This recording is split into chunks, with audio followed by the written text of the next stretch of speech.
Welcome to Upside, where we dig into the real stories that live behind the headlines affecting European venture. Today, it's Mads, Lomax, and myself. Sadly, no Andrew. He's had a family emergency, had to run off. And today we're talking about AI and cyber, what's happening there. There's lots to discuss about the government, funding, spending reviews, investing in AI. So we're going to dig into a lot of that. Energy again, but there are some big plans afoot. We got sizable C, we got small nuclear reactors, so there's some stuff on energy. Tesla's robotaxi, oh my goodness, Tesla's finally launching their autonomous driving. 996, founder work ethic, a really tricky topic to discuss, but we're going to dig into that. Some AI up to the right growth. We're looking at Cursor. OpenAI's hit 10 billion, so we're going to talk about that.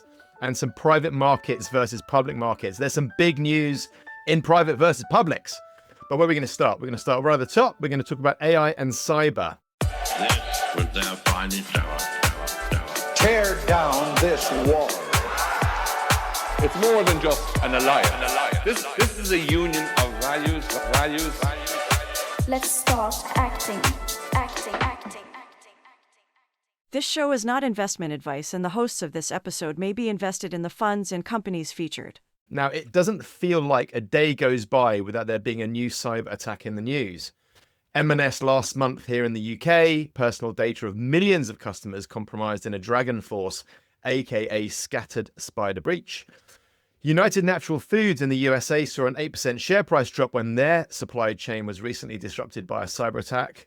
UNFI, just for context, UNFI serves 30,000 stores across the US, and AT&T saw 86 million affected users by an alleged Russian cyber attack. What does this mean for business? What does this mean for us as startup investors? What does this mean for founders? How is this all going to piece together? Lomax, can you give us some background and your take? So, yeah, I think it's well documented, and you give good examples of where cyber is having real world impacts, and the numbers just keep going up and to the right. So 43%. It feels like there's more, right? It feels like we're seeing a lot more. Yeah, both anecdotally, and that's also borne out in the data, right? So 43% of UK businesses suffered cybercrime in the past year. So nearly half of all businesses. And then the global average attacks per organization climbed 47%, and now at 2,000 attacks per week in Q1 2025. So I think there's no doubt that this is going in one direction. Why is this happening? I think a lot of the sort of AI-enabled tools, AI makes it easier to launch such attacks and more efficient at scale. I think we're still adapting to hybrid remote teams, which gives, for the companies that are running at remote systems, that gives them vulnerabilities. And also, I just think that the cyber attackers are moving faster than the businesses can put defenses in place. So I just think that many businesses are insufficiently prepared for this. So examples such as what you gave, the data show that this is becoming a real business risk. In fact, one of perhaps the biggest business risks out there at the moment. And anecdotally, spending time with a business owner the other day out here for the weekend, a sort of 100 million top line business, just consumer facing. The biggest threat that they face is cyber. That's where they're investing a lot of their free cash flow and upskilling and upgrading all of their systems. So it's a big thing. So cyber, at least from a business perspective, real business risk.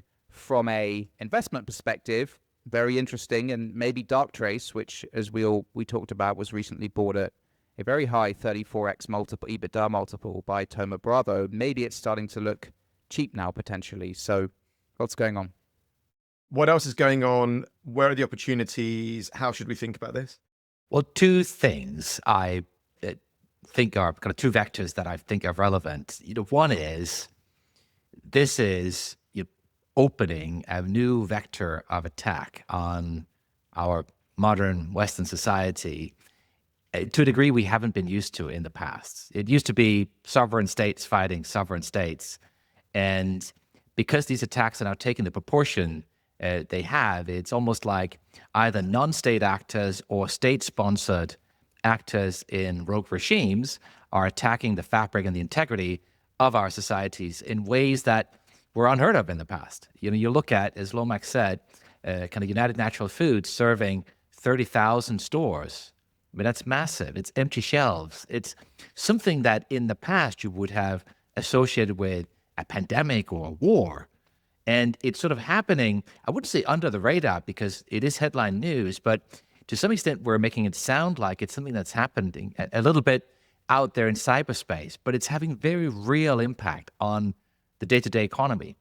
It feels like they appear in the news cycle, but we kind of dismiss it. It's like it's almost such a constant drumbeat that you don't really pay much attention to these cyber attacks, I think.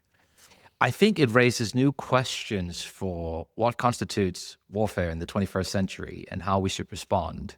So that's one thing. Another thing is that United Natural Foods shares fell sharply last week before the attack happened.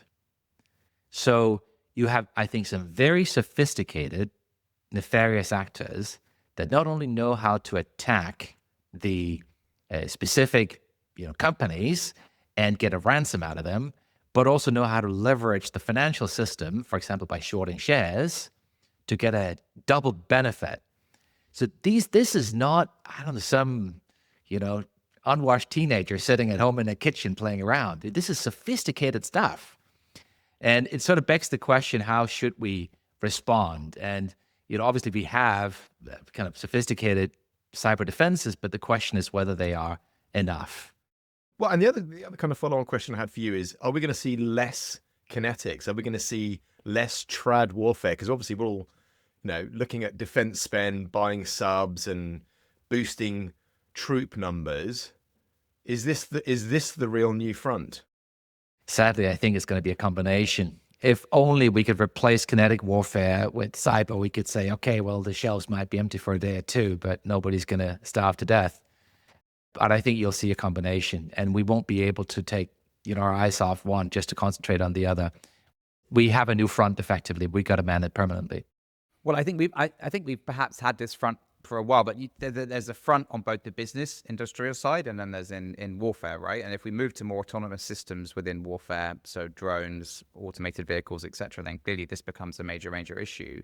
But then also on the company industrial level, the front is the stakes are even higher now. I mean, reflecting on the Spanish, Portuguese, Iberian electricity blackout, which we're not saying was a cyber attack. In fact, it wasn't. But easily, if you are able using cybercrime to take out these systems, you paralyze economies. To take the example, let's say you had a headline saying Russia bombs food distribution depot, leaves 30,000 stores empty. Yeah. Now compare that to the reaction you get from this. Yeah.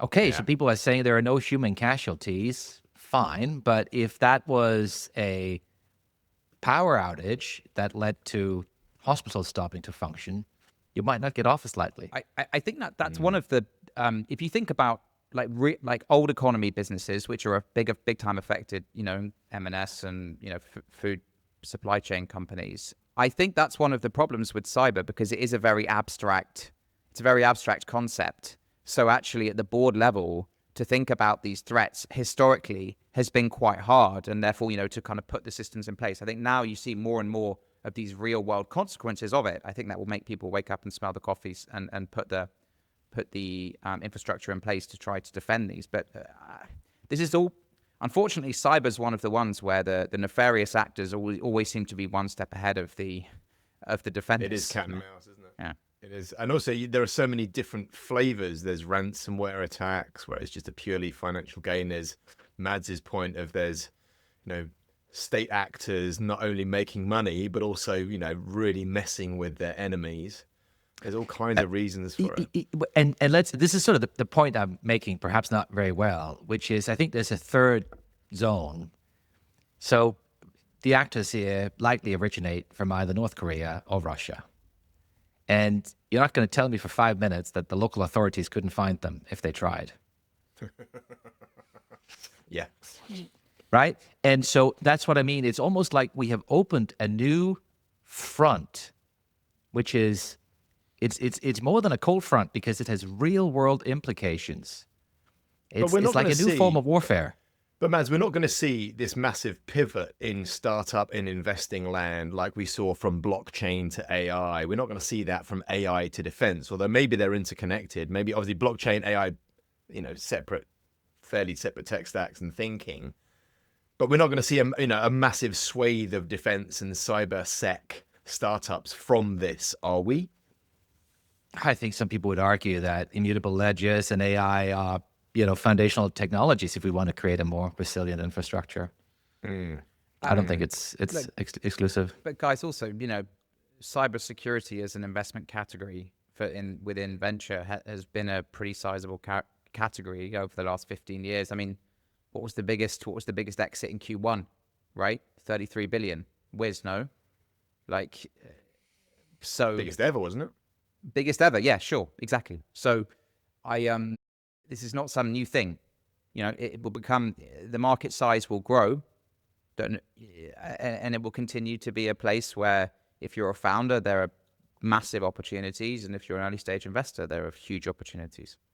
No, I think that the new thing is it's reaching a scale where it's no longer just a business concern. I think this is a national security concern. Yes, for Well, sure. let's talk about government spending, because governments are spending more on tech and AI. There's been a spending review. There's been lots of announcements from government on investment in infrastructure and AI. Just for some context, UK private investments into AI were 20 times lower than the US. And Jensen Huang gave Starmer a bit of a dressing down at the lack of investment in AI infrastructure if we really want to see the UK as a leading powerhouse. However, we are seeing more local investment, plus there's new programs to encourage foreign direct investment into the UK. And like I said, it's not all winning. So the economy shrank, inflation hasn't been tamed, and we're seeing more job losses. So lots of announcements, Lomax, lots of good, not so good. Give us some background and your take on what's happening here. So this week we had Rachel Reeves on Wednesday announce her spending review. So just to remember, every year she does a budget, which sets the annual spending and tax take. This is the spending review, which actually is much more important. This focus on a 3 to 4 year lens, set spending parameters for that. So this is actually a much more important fiscal event than a budget, which is very interesting. And I would say the backdrop, as you alluded to, Dan, was not so good. UK economy contracted 0.3% in April, and 109,000 jobs were lost, which is the biggest monthly job loss since COVID. 250,000 jobs have now been lost since the last budget. And the 109,000 jobs happened in May, which is the month after the April national insurance, social security payments were increased, something we've discussed on this pod before. So the backdrop was not great for Rachel Reeves, let's put it that way.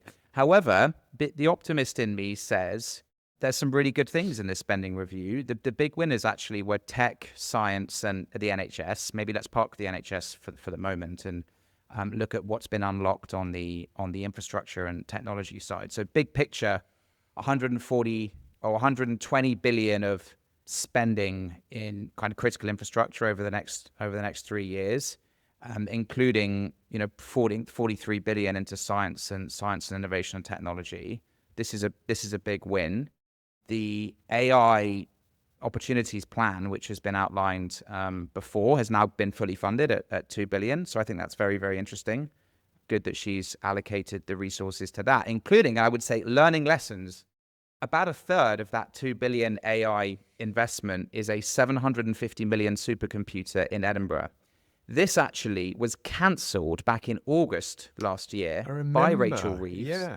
And this was seen as, and we talked about it on this pod, as an example of where they're not investing in the right areas. Now, So that's back on the table. It's back on the table. It's actually sort of the 750 million is included in this 2 billion of spending on AI. So it's a big component of that. And I sort of dug into this a little bit. And I think that's interesting because if you look at, so Matt Clifford, formerly of Entrepreneur First, works, now as, I think, chairman of ARIA. He laid out or led this AI plan that the government has. And a core pillar of that is increasing by 20 times the compute infrastructure that we have in this country. And actually, this supercomputer is a large component of that. So it sits firmly within that policy. And I think it's great to see. I think it's 50 times more powerful than the current largest sort of research-focused supercomputer that we have in the UK at the moment, called Archer 2. So that's really, really good. Clearly, at the macro level, the government is going to need to borrow a lot of money to fund this. In fact, all of this investment is not coming through tax increases, she says, at the moment. It's coming through. She hasn't said no, has she? Well, she hasn't said no, but she's deferred it. But it basically means another 140 billion of debt chucked onto the national debt, which at the last check, I think was 90%. The GDP to debt ratio was 96%. So this will push it, into the 100% plus category. So, and when you look at the growth numbers we just talked about, where the economy is heading, that will obviously, low growth means lower tax take, which means lower ability to service your debt. There's a risk of a kind of death spiral that you could get into, but let's perhaps not. But somebody's got to be brave, right? Because this is going to go beyond potentially Labour's tenure. Somebody's got to be brave, because there's a massive period, of inertia, isn't there, between investment and return. And I think I'm just pick out a quote from Rachel Reeves, which is, I have made my choices. In place of chaos, I choose stability. In place of decline, I choose investments. In place of pensions, division, and defeatism, I choose national renewal. We will fight them on the beaches. Yeah, well, okay, yes, but I think in a way this is her being brave and pinning her colours to the mast, and it's a much better direction to take things. We were sitting here in the last 6 months crying for investment, which we did not see in the autumn budget last year, and now we're seeing investment, and we're seeing it in the right area, and this thing does take time to filter through. There is a sort of backdrop to this, which is that a lot of Western economies have, which is the aging population that we have. And I think the FT have worked out that by 2029, 49% of government spending will be on health and social care. This, in my view, is a major crisis. Like, we're moving to a major proportion of our national budget being focused on these areas, which is not innovation, R&D, growth, etc. But this is the point, isn't it? Because this is somewhere where startups are also and investors are scared to play, right? Yeah, they are. And actually, interestingly, on the health side, there's been 10 billion allocated across these 3 years to digitalize the NHS. I mean, whatever the hell that actually means, but still, there's an acknowledgement of marrying these two problems is like invest in technology to actually solve one of the big secular problems that we have. On that, I'll shut up. But I'm broadly as optimistic as I can be, despite the very negative backdrop that we have, and also the relatively poor start that we had in terms of investing in the areas that we care about. I like that she's being brave. Mads, what would you add? No, I think you're spot on. I think the $2 billion for the UK AI Action Plan is good. I think money to invest in making our healthcare system more efficient is good. What I'm missing there is the bravery to say, okay, so here are where the efficiencies are going to be, because what you're saying is essentially right. The budget is not sustainable. Money we are spending on things like healthcare just keep growing and growing and growing with worse outcomes. And in fact, we are delivering less today in the NHS with more money than we did in 2019. It just can't be true. And so I would have liked to see some of the bravery actually be saying, okay, here's a 5-year plan. We're going to give you some money to invest, but we expect efficiency on the other end. And we expect that 5 years from now, with all that new technology, you'll be able to deliver more with less, not less with more, to free up resources for all the other things that need resources that are underinvested.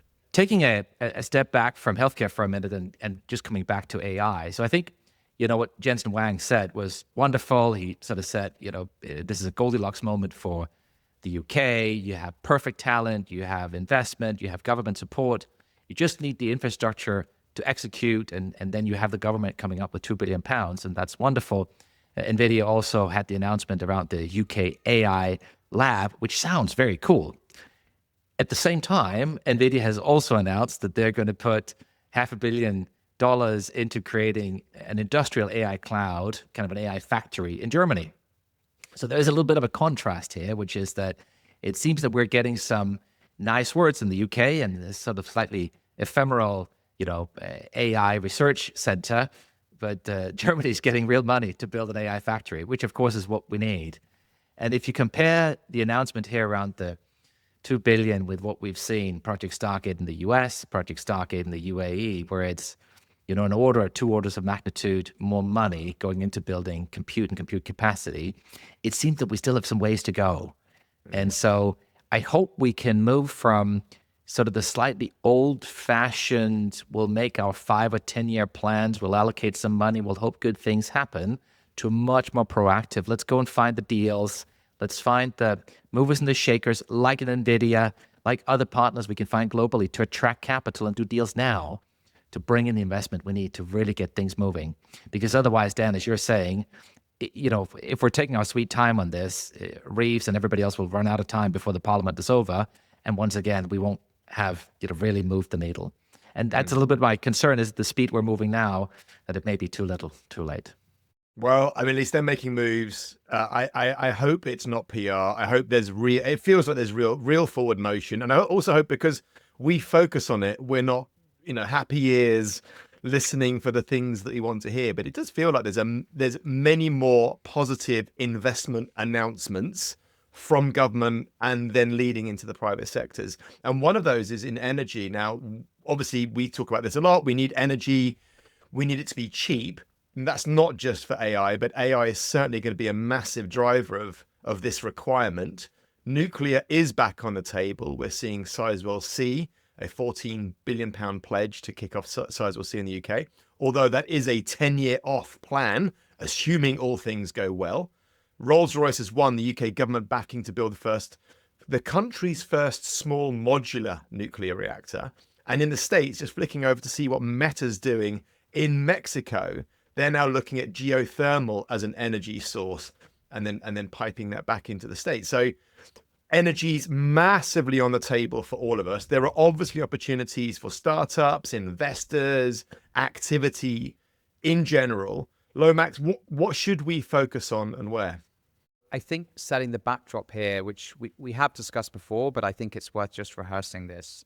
The UK and our peers in Europe have the highest cost of industrial energy in the world. Like, it's staggering. I think the cost of industrial energy per our latest report is 6 times that of the US. So this is very, very shocking. We also have problems around sovereignty on your energy supply. If a lot of your electricity is being generated by gas-fired power stations, then the gas is generally something that you're importing. And we've seen that from places like Russia, that when you have these global macro shocks, that the gas prices go up, and you're very, very dependent on that. So you have a sovereignty issue, you have a price issue, and then there's also the cleanliness issue, right? Funnily enough, nuclear, and I'd love to get your take on this, from my understanding, nuclear solves 2 of those issues, not 3. Okay, so nuclear gives you long-term baseload, as opposed to intermittent, which we have with solar and wind. So long-term baseload, a plant will last for 40, 60 years, and clean power, consistent power, and also it gives you sovereignty over your power, gives you control over it, right? Because, by definition, it's on your shores and you don't have to rely on imports for it. However, and I was shocked by this, having spent a bit more time on this, the cost of nuclear energy is the most expensive energy out there. Is it? I Yes. didn't know that. So it doesn't solve, and the reason why this is relevant in the context of technology, obviously, is, with the energy for data centers, and if AI needs electricity, is hungry for it, could potentially be up to 30-40% of electricity use in Western economies over the next 5-6 years. So it's a huge problem. So if you want to use more AI to drive more efficiency within your economy, if the cost of that is prohibitive, that is clearly going to be a massive rate limiter on that. So I thought the small modular reactors, and there's a lot of new tech going now into France. I remember that UK startup that moved to France to build these small reactors. Nuclear, yeah. But I don't. Yeah, I don't know what the cost. But I don't know what the cost per megawatt hours. But also these SMRs, the small modular reactors, are very, very small, so they're not really needle moving. There's this concept of the LCOE, right? The levelized cost of electricity, which basically takes the different, because you have a nuclear plant, once you've got it up and running, will last for 60 years. So you have the upfront cost, like Hinkley Point C in Somerset is potentially going to cost 35 billion. So you have a huge upfront cost, and then you, of course, amortize that over the time of the life of the plant. But the cost of the electricity coming out of that is roughly going to be £150 per megawatt hour versus £50 per megawatt hour for solar and wind. So actually, these big nuclear plants solve, your energy sovereignty and future planning, etc., but they do not solve the cost of electricity. And so that is just something to bear in mind. I think it's great we're investing it for reasons I've just said, but let's just not lose perspective and sight of that. SMRs, I think, these small modular reactors will probably yield or offer a lower price per megawatt hour. I'd love to know what that actually is, but I do think we should just bear that in mind. Look, we've had decades of chronic underinvestment in our energy infrastructure, and we then wake up suddenly and say, "Gosh, there's a gap. We need to invest." And we choose an absolutely gargantuan project that, right, the biggest project one can imagine, not having done this for decades. And lo and behold, it ends up costing twice as much as comparable designs in France, 4 times as much as nuclear designs in Korea that are well functioning today. And so it begs the question, could this have been done a lot cheaper? And instead of sort of a 30-year stop-start cycle, we've been building smaller plants along the way. I'd posit it probably could. Second point is that a lot of times energy is priced not on the average cost, but on the marginal cost. Yeah.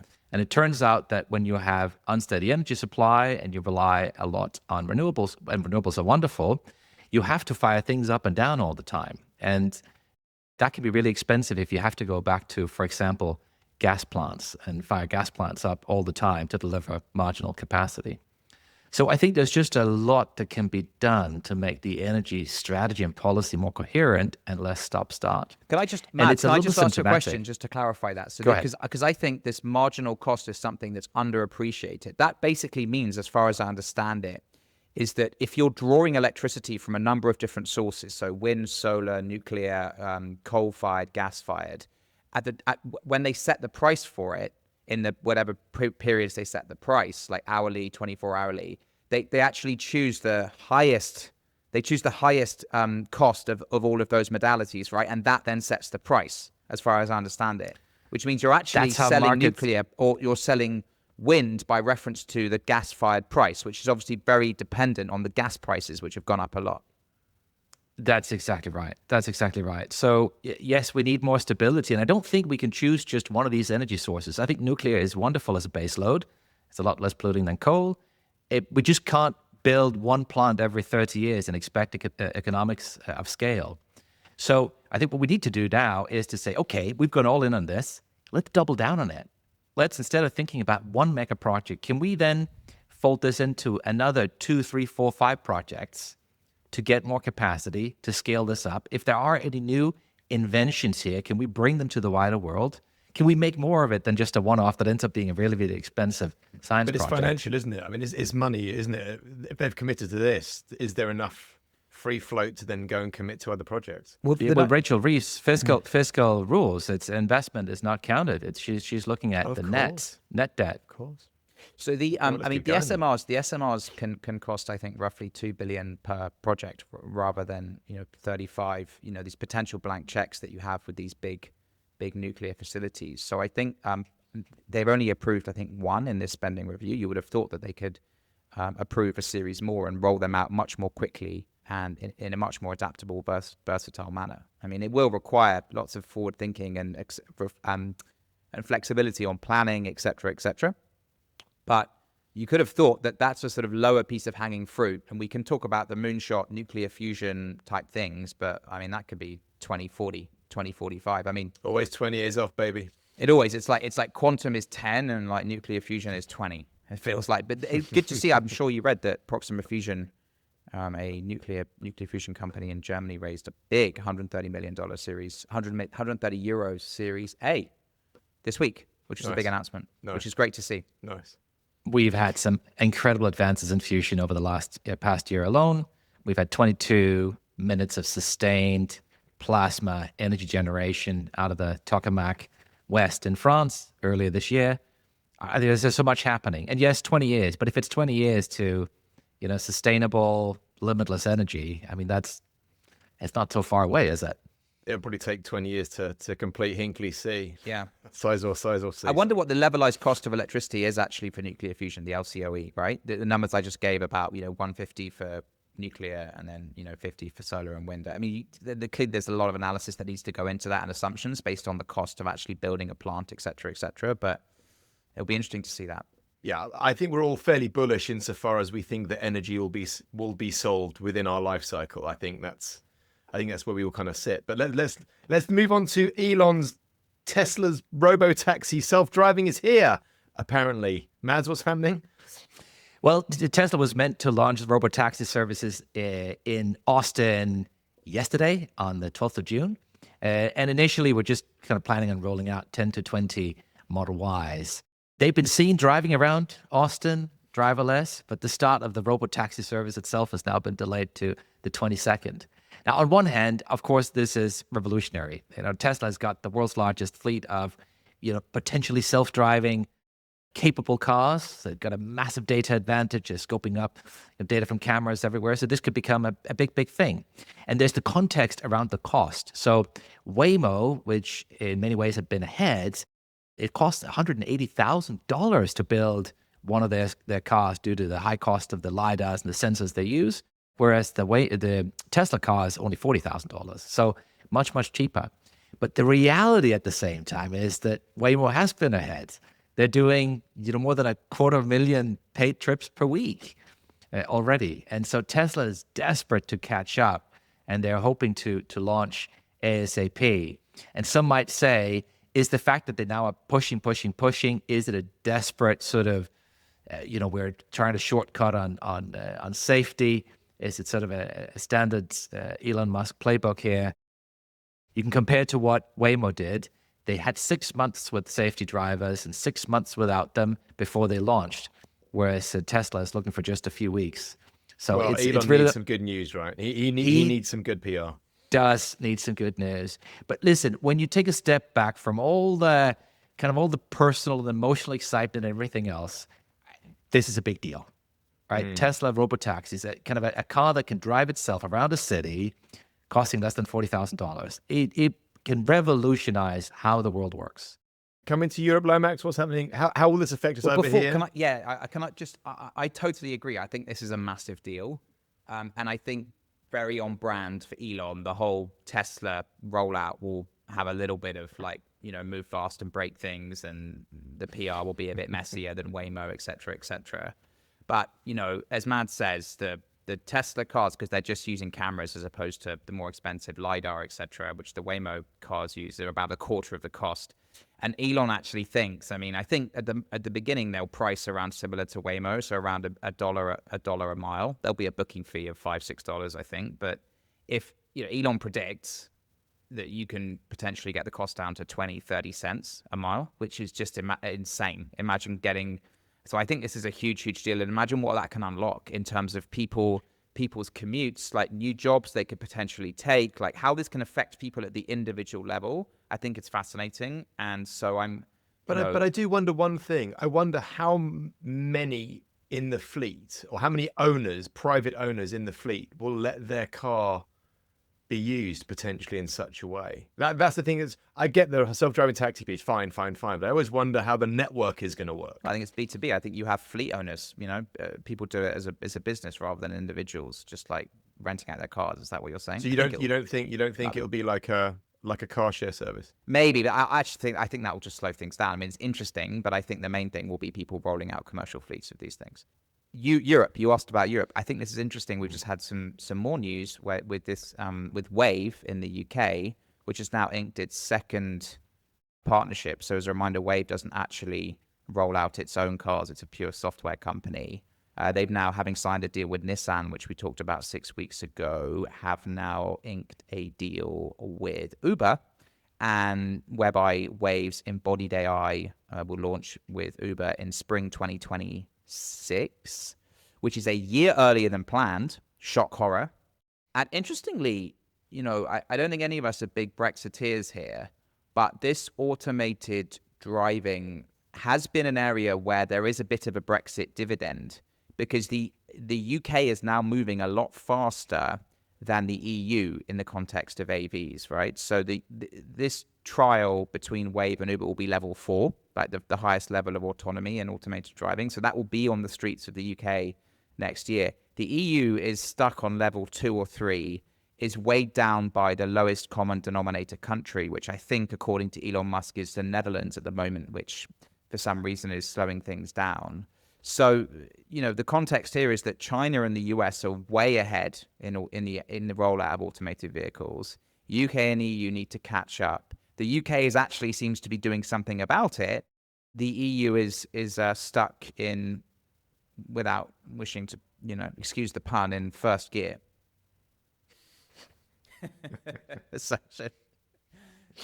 Oh God! Well, you are a dad, so dad jokes are allowed. It's fine. It's fine. Mads, any more to close off on Tesla and self-driving and taxis and fleets? No, I think you're right. I think Wave is Europe's hope on the automotive front, and I hope they can pull it off. And if it's a Brexit dividend that ends up creating the bedrock for the software company that becomes the autonomous DNA for kind of for saving Europe's automotive industry and making sure we can compete, then that would be a funny twist of fate. But or we leave that to BYD and just convert all our plants to building subs and tanks and missiles. Maybe that's where we'll end up. Well, this is another thing that creates risk, talking about cyber risk. If the whole of your mobility infrastructure in a city is relying on AVs, that's another that creates a whole new category of risk, right? Yeah, because if you get somebody hacking into the Tesla network and just flicking your car off mid-journey or however disruption they're going to do. But anyway, we're going to see. I guess we'll see more as we're more interconnected. Standstill. Yeah. But you're touching on something that's super central there, and there was the whole discussion around whether the Americans could switch off our F-35s. Yeah. Right. Yeah. I mean, think about this. I mean, one thing is a cyber attack, but if Europe becomes populated only by automotives built in China, what does that do to our security posture? Yeah. Blimey. Well, I want to talk about another cheery topic. So it's come around again, this whole how hard should founders work, this whole 996 narrative. So I kind of don't want to talk about it because it's, founder salaries, founder work ethics, how hard should founder works. There is obviously a very strong venture theme here where there's a lot of VCs that have been talking about this and it's been picked up and it's kind of hit the airwaves again. Lomax, where would you start if anywhere, if you're up for it? There's been a lot of polemic and a lot of strongly worded and minded pieces put out in the last week off the back of this LinkedIn post that Harry Stebbings made about founders need to work seven days a week. I just have a kind of relatively simplistic view of this, which is so it's specific to each founder. They do what they need to do. We live in a bubble, which is the venture-backed founders. There's tons of entrepreneurs who don't take venture and build fascinating, wonderful businesses that don't take venture money and don't need to get to hundreds of millions of revenue, right? That's never the plan from the outset. But if you are in this small world of trying to grow big companies, I'm afraid there is no real substitute for intense hard work and focus. And, you look at this slightly artificial concept of trying to force this growth onto a small organization and take it from, say, 0 to 300, 400, 500 million or $1 billion of revenue within 7 to 8 years. There is no substitute for elbow grease, I'm afraid. And, we look at companies like Revolut, they're not created in the European context without an insane amount of hard work. So I think it's up to them. I'm not telling anyone what to do. I just know that. But this is the difficulty, isn't it? Because we're sat on this side of the desk as VCs. How very dare we? But I think there is a reality. Not to how this, very right? dare we. We're just like, guys, you don't have to take our money. You can do what you want. Venture capital is an expensive piece of capital. If you want to take it, it has its demands. And guys, we know that also, in order to attract money into venture capital, you need to show a risk-adjusted or a return that is competitive with other asset classes, right? So for that to happen, you need these given the high failure rate, which is not going to change anytime soon, you need these big outcomes, right? And those big outcomes, I'm afraid, they're not going to come with 9 to 5 work. I really don't think they will. I also think there's like, so anyway, I think it's up to the founders. I think this stuff does require an insane amount of work, and there's often no substitute for that. I wanted just to maybe touch on a quote from Paul Graham, which I find very interesting, because I think it depends on the age and experience of the founder, right? And I think just before handing over to Mads on this is what Paul Graham wrote. So use the advantages of youth when you have time, and the advantages of age once you have those. The advantages of youth are energy, time, optimism, and freedom. The advantages of age are knowledge, efficiency, money, and power. With effort, you can acquire some of the latter when young and keep some of the former when old.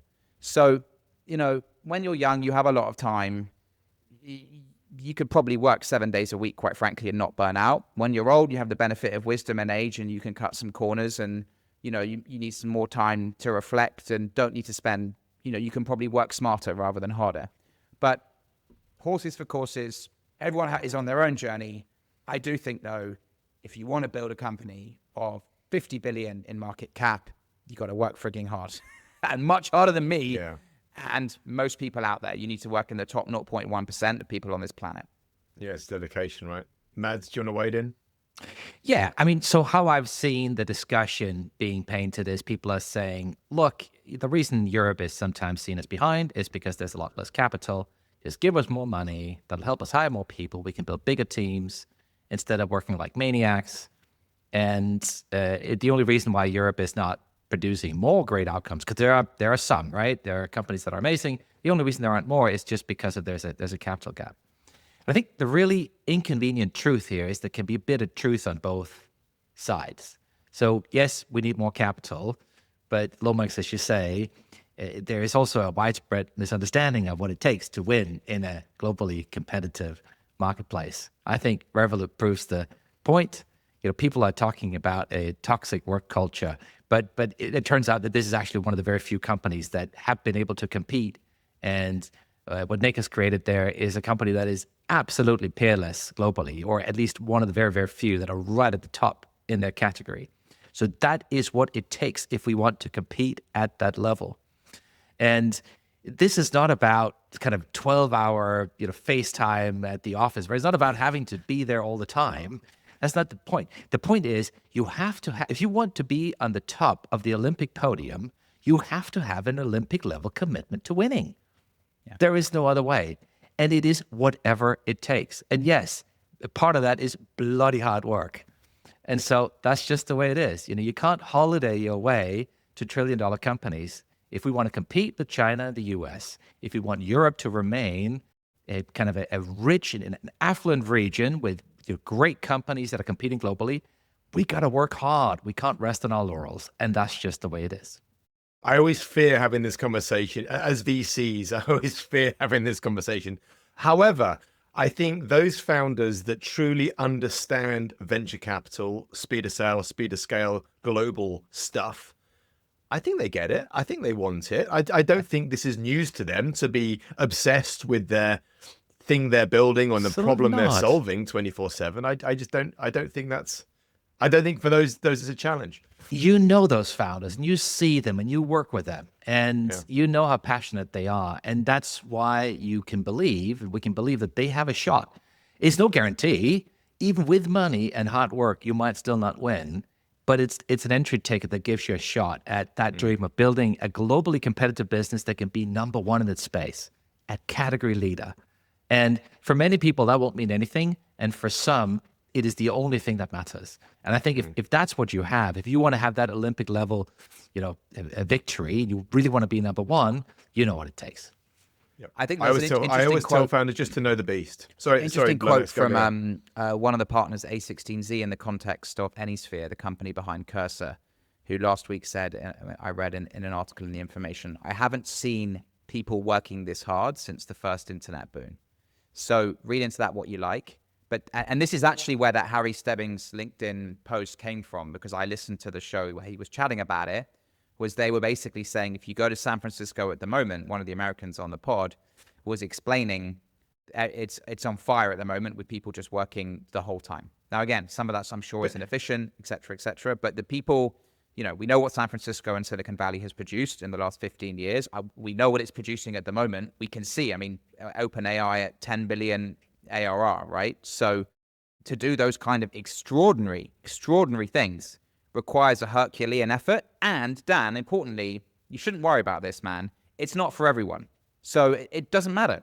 Tons of entrepreneurs on LinkedIn for whom this is irrelevant, and they should ignore it. They shouldn't comment on it. They should just get back to doing what they're doing. So I think I'm with you. I think what the challenge that I have is that I don't believe that many founders truly understand the expectations around venture capital. And I think that many founders look at it as a natural evolution from bootstrapping to angeling, and then I'm just going to go and raise venture. Yeah. It feels like a linear There's path. no defined right to venture capital, quite frankly. And also, you're right. It's actually, this is not some just like source of funding to help grow your company, like in a sort of linear fashion. It's actually a very weird instrument that is demanding that you grow in like something that actually is incredibly artificial when you think about it in a company journey. So yeah, I think there is a bit of a kind of understanding mismatch maybe. I mean, one thing that is a bit tedious is people being extremely prescriptive. I think a lot of that's just clickbait. There's some people who are just like trying to cut through the noise.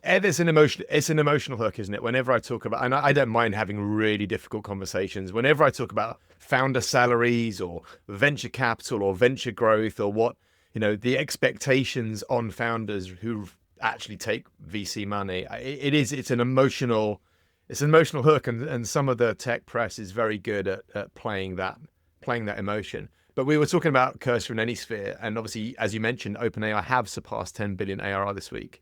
So there's a lot of AI companies doing crazy up to the right stuff. Looks incredible. Can it be sustained? Where are the lines and boxes?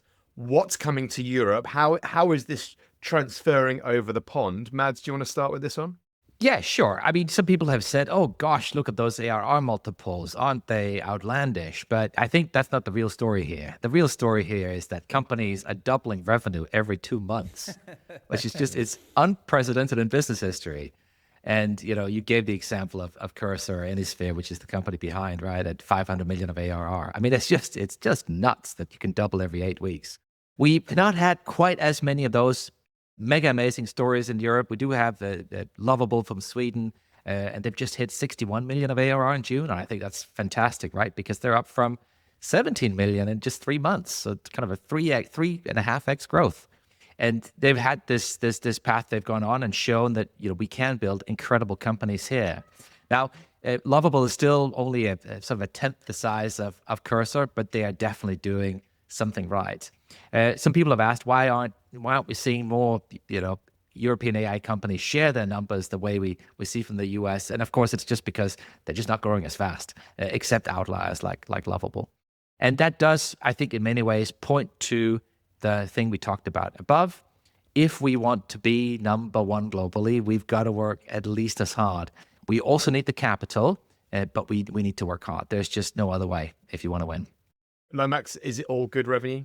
I think we don't know because we just get the high level numbers, right? So I think we're still learning about the P&L profile of these companies, right? What the gross margin looks like. This is not necessarily the traditional gross margin that you would see in a pure cloud SaaS company, for example, right? So I think people are still learning about that. I think OpenAI have actually put out a gross margin number that I think is much healthier than we were expecting, which I think they put out recently was roughly 45. Oh, I thought they were losing still. No, 45% was the gross margin that was quoted. Okay. No, it'll be a net loss surely at the EBITDA level, but at the gross margin level, I think 48% gross margin is the last I've come across.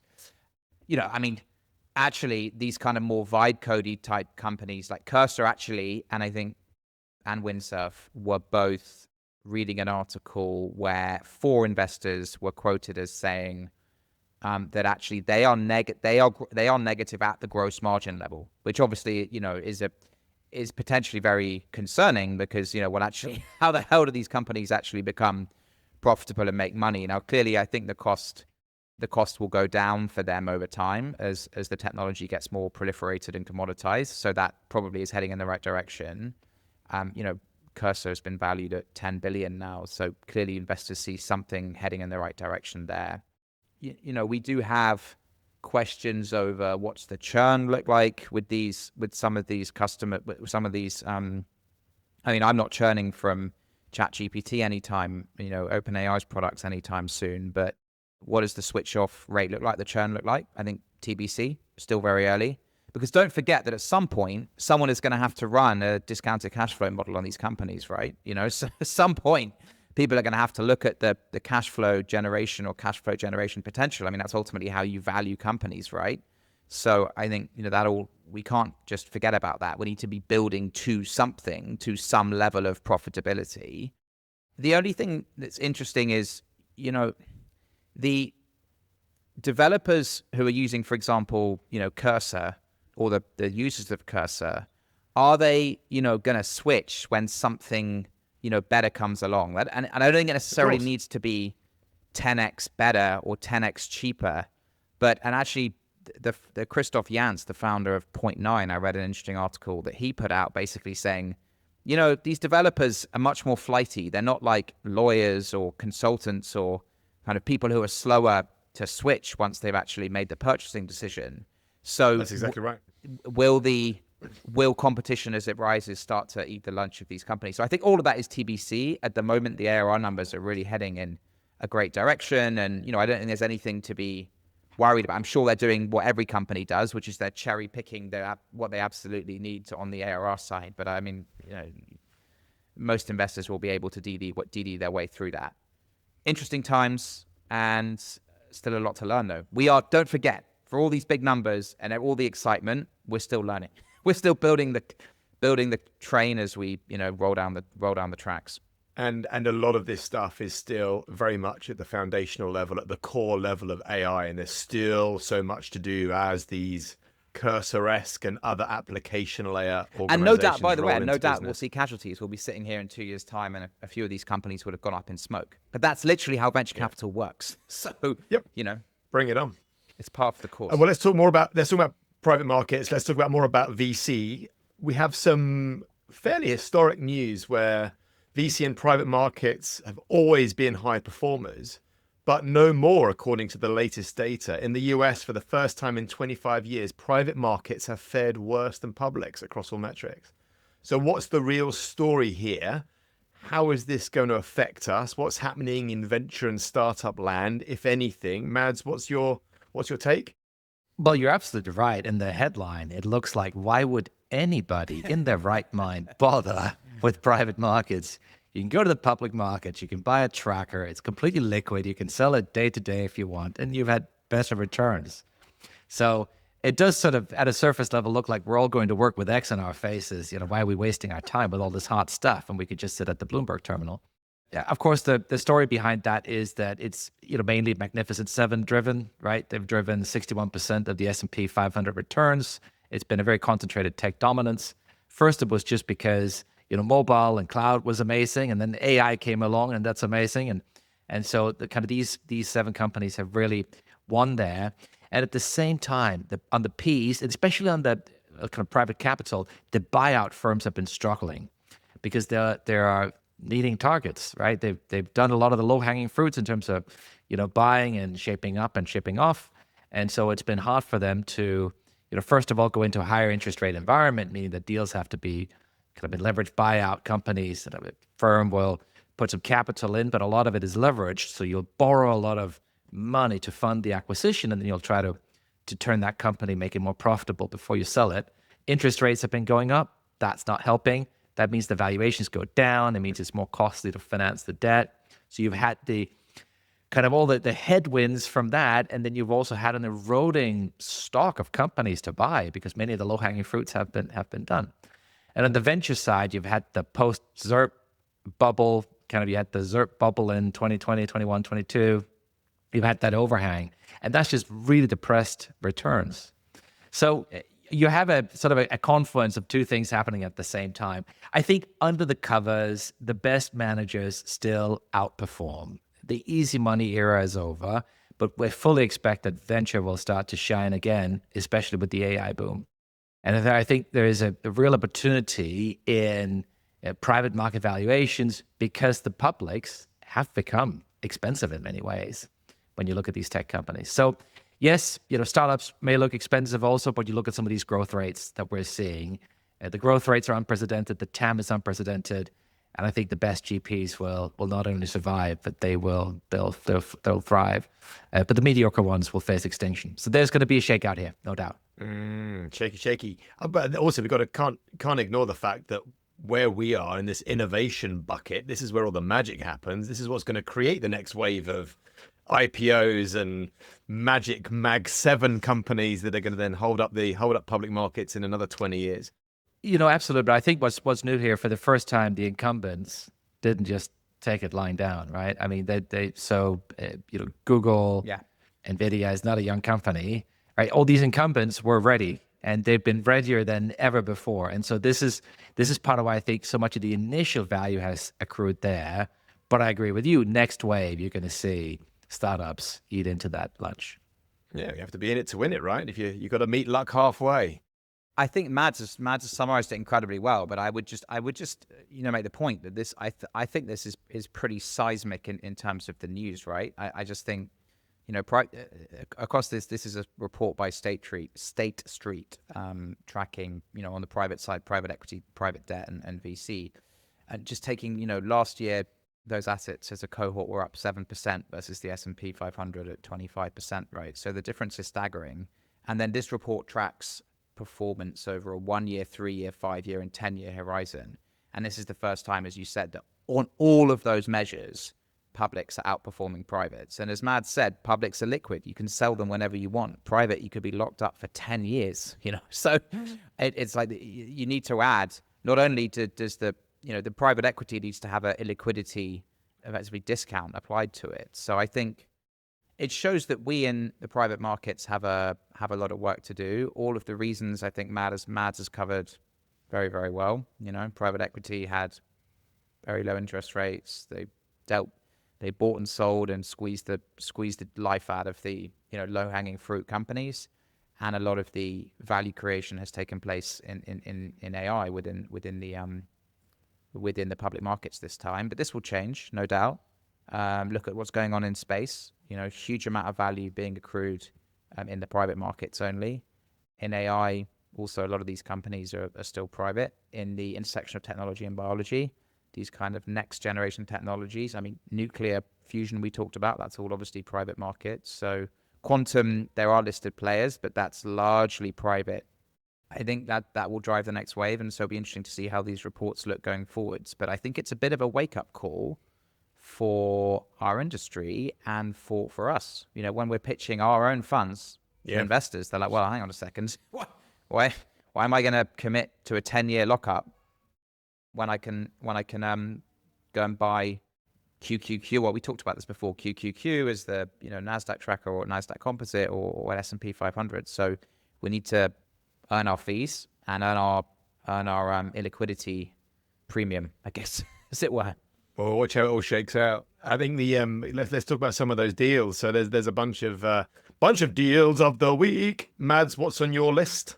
I'll just pick one here, and we'll start with Multiverse, which is a Spanish startup that has just raised 189 million euros. And why have they done that? Well, let's go back to Lomax's point from before. Some of these AI companies are running with negative gross margins because the stuff they buy, the tokens they buy from the big cloud providers are really expensive. Well, Multiverse, what they specialize in is algorithms that can compress large language models by up to 95%, making them smaller while still maintaining their accuracy. It sounds like magic, and it may just be. Many, many interesting things about this deal. Let me first talk a little bit about what they do. So they use something called quantum-inspired algorithms to compact these large language models.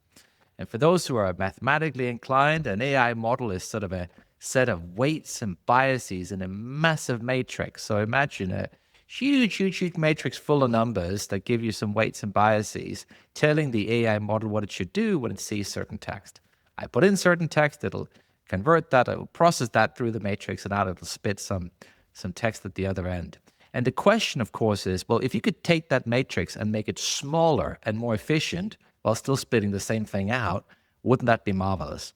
And that is exactly what Multiverse Computing is doing. They're borrowing some mathematic principles from quantum computing, but it isn't quantum computing they're using. It is traditional computing. That's why it works today. So there's a real mathematical breakthrough here. I think they've filed more than 100 patents. They're working with a bunch of customers. And it's actually interesting to see Europe is taking sort of a bit of an efficiency play here to Silicon Valley's bigger is better. It's a European syndicate. It was led by Bullhound, which is a UK investor. Could this help address some of the AI sovereignty? Could this be sort of, Europe's DeepSeek answer? Who knows? That might be too early to say. In terms of the specifics of the company, so they're still early, about 20 million euro or so now, as far as I know from last year. And I don't think they're doubling every 2 months. But they only launched their platform a few years ago, so it's still very early stage. I think it's exciting validation for European deep tech in the AI space, and it shows that while we may not be leading, there's certainly some very, very exciting tech here that's marching forward. I wonder what that will mean for compute. I wonder if there will be those efficiency gains, like DeepSeek punched everyone in the face a year or so ago. Lomax, what's on your list? I just checked my CRM. I did pass on that company. So No, but I passed on Elvis. Yeah, Shit. yeah, but at least I saw it because this company came out of San Sebastian in Spain. So it's like, wow, part of my job is seeing companies as an investor. So at least I saw it. Did you guys see it? No. But I guess I met the founder. I met the founder in Barcelona. Okay. It was too late for us. So at least I saw it. And there's a question of, as a VC, you often ask, did I see the deal? And did I see it at the right stage? Because anyone could see it at Series B or whatever. And actually, I did see it at the right stage. For various reasons, didn't invest because I think one of the questions, clearly I was impressed by them looking at my notes, but one of the questions you always ask in Europe, particularly for these kind of deep tech companies, is are these people going to be able to raise the kind of money they need? And that's a major constraint that we have in Europe for at that time, pre-commercial deep tech companies. However, great that they've done it, so good for them. And I feel fine. It's part of my job. I should be missing out on some of these opportunities just because I just need one or two, right? At least you saw it. Correct. IonQ, a big listed US quantum company, has acquired a Oxford-based quantum company for just over $1 billion. It's all largely stock, but it's liquid stock. It's IonQ stock, a little bit of cash. Bought Oxford Ionics. So Oxford Ionics is a spin-out from University of Oxford working on trapped ion architecture, quantum computing, which is also the architecture that IonQ, which itself is a spin-out from Duke University. Interesting. I mean, I think it's a big exit in European terms, north of $1 billion. Like, congrats to the investors. I think the last round they raised was a large seed or small Series A. So I'm sure the markup is very, very good for those who invested. But there's grounds for optimism and pessimism here. There's like, oh, great, this is a good exit, and don't forget, we used to talk about the 300, the 400, the 500 mil exits. Remember when DeepMind exited, everyone was like, woohoo, this is amazing. This is 2x that. So at least the expectations have shifted. But still at the same time, it's disappointing that actually we have a company that is probably selling too early in its journey. I mean, look at IonQ, which is a similar age to Oxford Ionics, this company. And IonQ is now valued, I think, with a market cap of roughly $10 billion in the US, right? So suddenly, you're like, hang on a second. Technologically, I don't think it's 10 times ahead of Oxford Ionics, but IonQ actually SPAC'd in the SPAC bubble. It's one of the few companies that SPAC'd that actually is, a bit of success. So good for them. So at exit, north of $1 billion, we should all be happy about that. But at the same time, there's always leaving that feeling of, well, what could it have been? Let's not forget, Europe has been the birthplace of a lot of very interesting core quantum technology, right? So PsiQuantum, one of the biggest companies that is now in the US, that came out of the University of Bristol. So I think you've got Universal Quantum in Sussex. You've got some very, very interesting quantum companies coming out of Europe, but there's always the funding question. It's exciting stuff. It's exciting. There's money changing hands in the UK. That's. I'm gonna stick with that. You need exits, and in the US you've got 33 billion for Wiz, and we get 1 billion for a quantum company. That's kind of where Europe is. It's playing catch up. It's many cycles behind the US. Let's keep fighting the good fight. Wiz was an Israeli company. Yeah, you're right. Yeah, but very US DNA company. No, I mean not DNA of the founders, right? But very US kind of centric Sure. company. Before we go, I just want to send condolences to anyone affected by the Air India crash. It's hideous seeing things like that. There's a lot of hideousness going on in the news cycle.